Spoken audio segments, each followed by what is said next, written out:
Tanjung Malim sebuah pekan yang tenang. Namun, bagi penduduk di sempadan Perak Selangor ini, ada satu lokasi yang menyimpan memori hitam, iaitu sebuah jambatan kereta api di Sungai Bernam yang bukan hanya rel besi tetapi saksi bisu kepada satu nyawa yang terkorban secara tragis. Sejak hari itu, jambatan ini tidak lagi sama. Mengikut kata penduduk di sekitar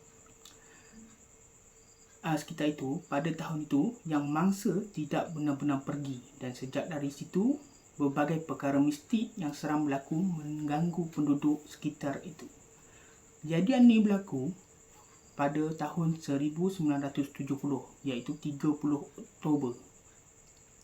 Mengikut seorang saksi Uncle Cina, kejadian ini berlaku di hadapan mata dia kerana Uncle Cina ni dia ada kedai runcit di kawasan tu. Satu petang, dia nampak terlibat seorang pemuda sedang berjalan di atas rel kereta api Sungai Bernam. Kemudian, hanya sekilas pintas bunyi hon kereta api yang panjang. Kemudian, kereta api itu telah menghentam pemuda tersebut. Malangnya, pemuda tu terkorban kat situ di waktu itu juga. Mereka mengatakan tubuh mangsa boleh dikatakan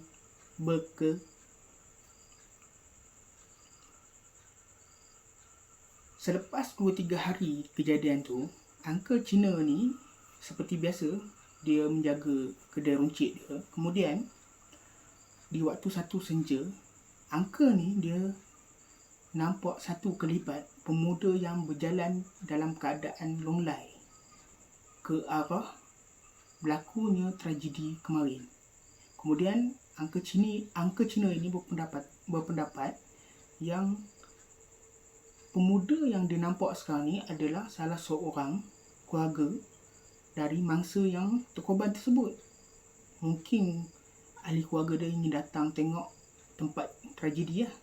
Kemudian sebagai seorang saksi yang nampak kejadian tu, Uncle Cina ni dengan baik hatinya dia nak pergi pada ahli keluarga mangsa untuk menceritakan apa yang berlaku. Dan Uncle Cina ni pun terus pergi lah. Semasa Uncle Cina ni nak pergi, dia masih nampak lagi kelibat ahli keluarga tu. Kemudian bila dia dah hampiri dengan tempat kejadian, yang dia dapati tak ada satu pun kelibat yang dia nampak ketika tu, yang hanya sunyi dan sepi. Tanpa berfikir panjang, Uncle ni pun berpaling untuk balik ke kedai dia. Baik selangkah 2-3 langkah Uncle ni berjalan, dia terdengar dengan jelas bunyi suara yang minta tolong. Suara itu seolah-olah sayu dan dalam keadaan sadis. Suara itulah yang dia dengar seperti tolong, tolong, tolong.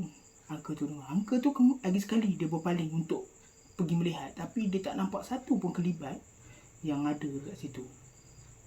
Kemudian Uncle tu pun dia mula berfikir yang bukan-bukan. Dia pun dengan pantas turun dan dia pergi balik kepada kedai dia dalam keadaan cemas.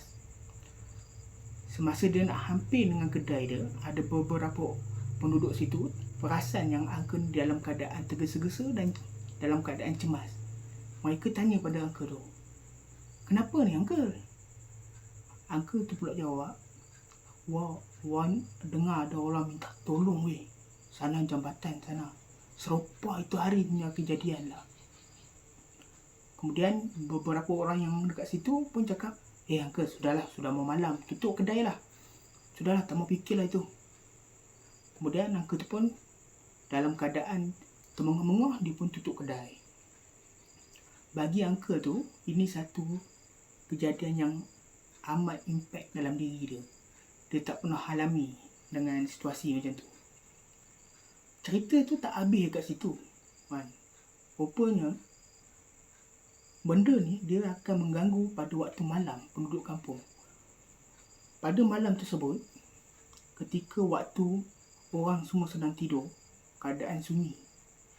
Seperti yang kita tahu, pada tahun 1970 ni belum ada lagi kenderaan yang banyak macam sekarang, yang ke hulu ke hilir kawasan tu mungkin hutan.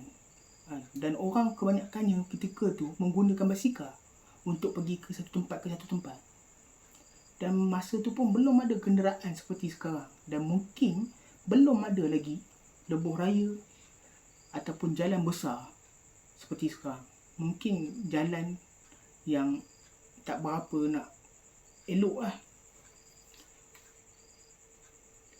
Daripada situ kita boleh mendapati kawasan tu mungkin dalam keadaan sunyi pada waktu malam, sebabnya tiada bunyi bising langsung. Tambah-tambah kawasan tu pula penuh dengan hutan, gunung. Kemudian pada waktu orang sedang tidur, waktu itulah, di tengah malam, waktu itulah penduduk kampung mendengar suara yang meminta tolong sangat sayu, sangat sedih dan sangat sadis. Suara itu berulang berkali-kali, minta tolong, tolong, tolong. Dan sesekali terdengar bunyi kereta api. Benda ni berlaku bukannya setakat hari itu saja tau. Dia berlaku sehingga 2-3 malam. Benda yang sama juga terjadi. Setiap malam dia akan dengar bunyi orang minta tolong. Dan beberapa penduduk juga nampak beberapa hari terlibat seseorang berjalan di atas rel kereta api. So benda ni telah menghantui kawasan tu dan penduduk tu menjadi resah. Kemudian mereka minta tolong kepada orang pandai. Orang pandai ni bermaksud ustaz ataupun bomoh lah. Kemudian bila mereka pergi ke kawasan kejadian tu untuk melihat dan mungkin minta ustaz ni doa ataupun scan apa-apa kan, mereka baru terperasan yang di kawasan tu masih ada darah dan cebisan mayat yang belum diambil dan dibersihkan. Kemudian mereka pun bergotong royong membersihkan kawasan itu. Dan semenjak pada itu, barulah tak ada suara yang mengganggu setiap malam. Mengikut kata penduduk kampung, mungkin suara dan kelibat yang mereka nampak tu hanya untuk memberitahu mereka yang darah dan cebisan mangsa masih ada di situ. Mungkin roh tidak tenang kerana kawasan tu masih lagi ada darah dia. Itulah yang berlaku pada tahun 1970, 30 Oktober di Tanjung Malim, di Sungai Bernam, jambatan kereta api Sungai Bernam. Kalau anda nak lagi kisah-kisah macam ni, saya minta anda subscribe dan like dan share. InsyaAllah saya akan datang dengan cerita yang lain. Assalamualaikum.